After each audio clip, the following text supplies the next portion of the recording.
नाशिकच्या येवला तालुक्यातील पाटोदा या ठिकाणी सख्खा भाऊ पक्का वैरी झाल्याची घटना घडली आहे। जमिनीच्या वादातून लहान भावानं मोठ्या भावाला जबर मारहाण करत शेतात नांगरणी सुरू असताना ट्रॅक्टर पेटवून दिलाय।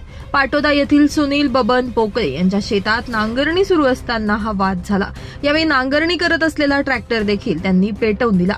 तसेच बाहेरून गावगुंड आणून मोठा भाऊ सुनील पोकळे याला जबर मारहाण करण्यात आली असून पतीला या भांडणीत सोडवण्यासाठी गेलेल्या पत्नीला आणि तिच्या मुलाला देखील मारहाण करण्यात आली अशी तक्रार पोलिसात देण्यात आली आहे। सर्व घटना सुनील पोकळे यांची मुलगी रुपाली पोकळे हिने मोबाईलच्या कॅमेऱ्यात कैद केली।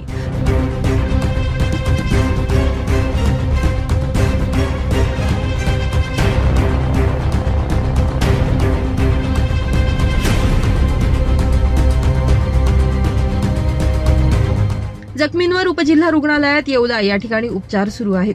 तालुका पोलिसात संशयित आरोपी राजेंद्र बबन पोकळे व इतर 5 ते 6 व्यक्तींविरोधात गुन्हा नोंदवण्याचं काम सुरू असून दोघांही आरोपींना ताब्यात घेतल्याची माहिती सूत्रांकडून मिळाली आहे।